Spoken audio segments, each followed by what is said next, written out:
Isa na namang pasyalan at paliguan sa San Rafael ang aming nakita. Hindi siya perpekto in terms of cleanliness pero malaki ang potensyal niya at napakaganda din lalo na ng cave. Ito ay walang iba kundi ang Malangaan Cave and Spring. Pinyo na lang sa Google Maps para hindi kayo maligaw. In terms of damage, 500 pesos lang ang total na nagastos namin dito and good for 2 packs na. Sa akin lang, wala namang issue ang lumot. Pero kung mas maganda ang maintenance dito, talaga namang mas nakakaengganyo puntahan. Napaka-majestic din ng cave nila. Pwede din pala kayo mag-trekking papunta sa Mount Secret pero hindi na namin nagawa yon. Sa vlog na to, ipapakita ko ang experience namin kasama na ang bawat gastos. Let's go! Pagdating namin sa area na to, malapit sa signboard ng spring, pinahinto kami. Dito pala magbabayad ng entrance fee. 50 pesos lang naman siya per head at dito na din ang registration. A total of 100 pesos for 2. Pwede naman daan ang ganda. May iwan dito yung motor? Siguro, hindi. Dadalhin natin. May parkingan po ba doon? Yes po sir, meron. 20 lang po doon, dito 100 lang po guys. May hiking area din po. Kailangan po ba ng tour guide pag may cave? Opo, pero kung hindi naman na magki-cave, hindi na magtutur guys. Magkano? Pag cave lang, magkano? Pag cave, 300 kayong dalawa na. 300 Dalawa na. lang po ba kayo? Dalawa lang po kami. Ayun, sulit na sulit yung ano. Hindi naman po kami magbubundok. Yun, pag cave, 300, hindi naman siya ganun ka, sir, affordable. 50 lang pala per head, entrance. Tapos 300 sa cave. Tubig.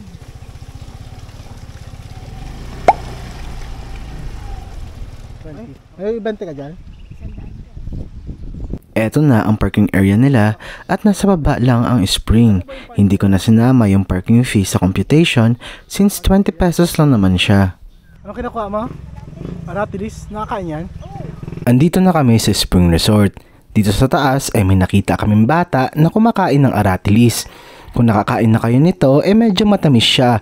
Saka acquired taste talaga. Sama ko na dito lahat ng interactions namin ha. Nagpapakuha kasi siya ng aratilis. Dito pa lang, sasabihin ko na agad, mababait naman ang mga locals dito. Hindi ka naman sisingilin kung wala kang gagawing specific activity or hiking. So good siya for a budget trip. Tikman mo muna isa. Matamis nga to. Tikim ako. Ikaw na tumikim kasi natikman ko na yan eh. Ano muna? Tara, punta muna tayo sa spring area nila. Eto makikita nyo sa taas para malinaw kung ano ang buong kapaligiran nito. Saka expect nyo pala na madaming nagkakaraoke dito kasi nagpaparent din sila kung gusto ng local o ng turista. At dahil din sa karaoke, kailangan ko tuloy pahinaan ng sobra ang ating background sound.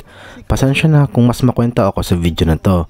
May copyright din kasi ang ilan sa mga kanta na kailangan ko iwasan. Eto na ang buong spring area nila.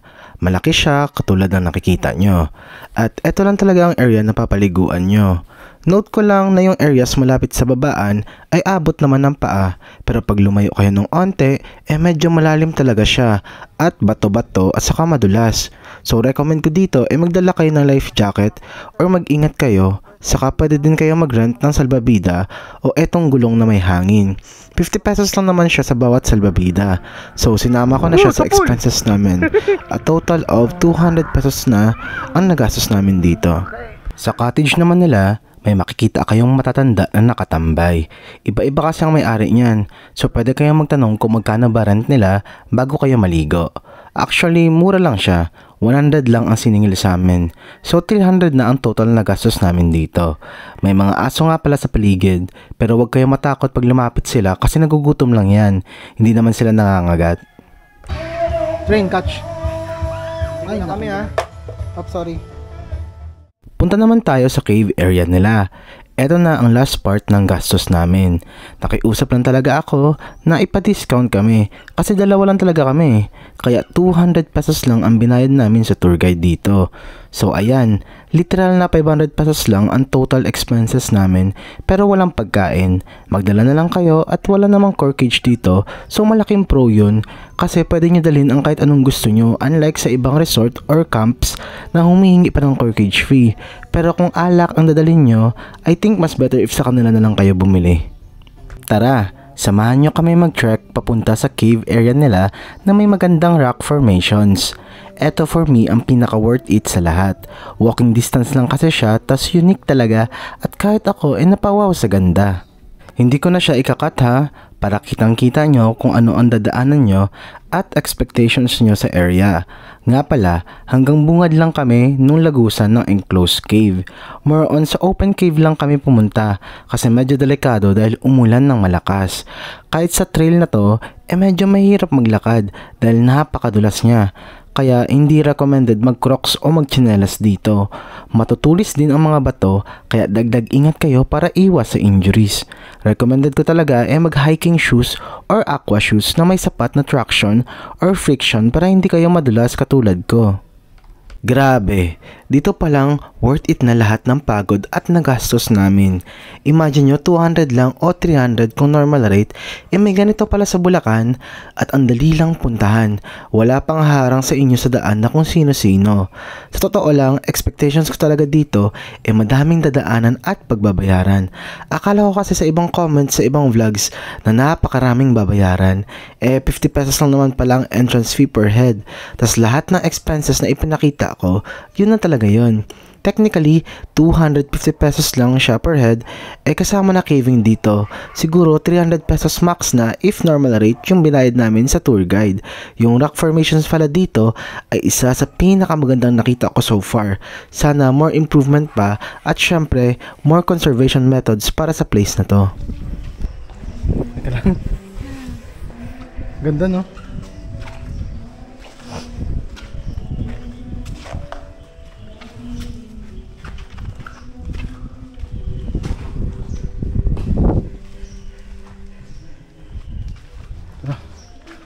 Go. Malaki pala siya. No? Malawak. Kala ko maikli lang siya. Hindi nila pinapakita sa vlog. Malawak pala to. Medyo malayo din.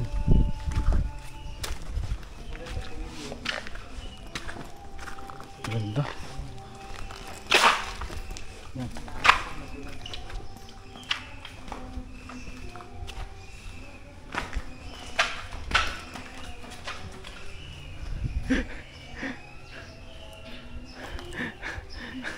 Nakasapatos ka, buti na lang. Ang ganda ng ano. Lakad ka nga doon. Ang ganda ng shot. Wow. Uy, chill lang.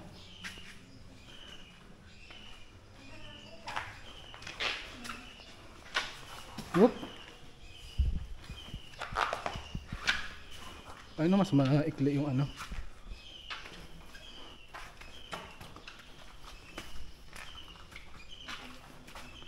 Ano yung paniki?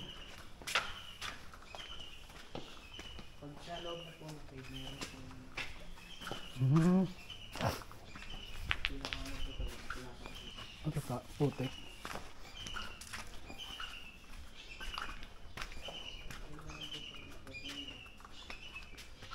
Ang ganda dito. Kaya nga eh. Yan.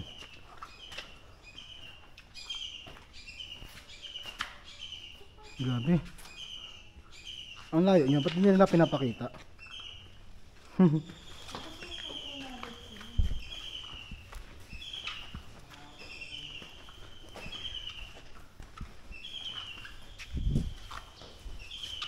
Medyo madulas lang.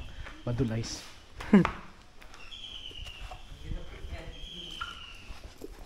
Yan.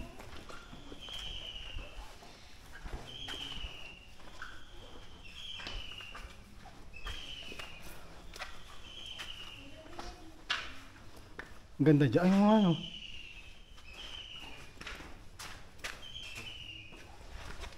Yan. Sakto na. Sabi ka, madulas na ako. Okay lang?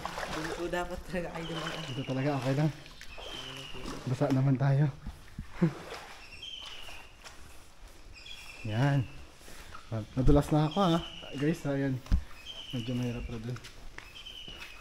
Ang ganda naman ng pagkakagawa dito. Ng nature. Kaya tao punlat. Buntot daw ni Godzilla. Bundok ni Godzilla tawag dito. Oo nga, tingnan mo. Parang buntot, no? Parang bundot. Buntot? Bundot. Ang ganda. Buntot ni Godzilla. Lumag pa siya sa bundok. Ayun, oh. Ang ganda. Tapos lulusot kayo dito? Meron po yan pinapasukan din. Dito. Umulan po kasi. Maganda po daanan. Pag umulan siya, may tubig. Apo, tsaka napakaputi po. Mahirap din po umakang sa may... Iba na palalabasan nito. Ay, hindi siya pabalik? Pabalik pa rin po dun sa may dinaanan. Kaso nga lang po. Ito na ba yung pinaka-cave niya? Nandito lang? Ito wala na to? Wala na. Okay. Yan pala yun. Tara. So ayan, isa talaga tong Malangaan Cave sa Hidden Gems dito sa Bulacan na hindi mabubutas ang bulsa nyo. May mas malayong trekking pa paakyat ng Mount Secret pero wala kami sa proper gear para umakyat at dahil nga budget trip lang to, okay na din dito. In fairness, napaka-unique at napakaganda ng cave nila. If nagustuhan nyo pala ang content ko, please support both of my YouTube and TikTok account. And appreciate ko lahat ng followers and subscribers ko. See you on the next adventure. Aasahan ko kayo ha. Bye!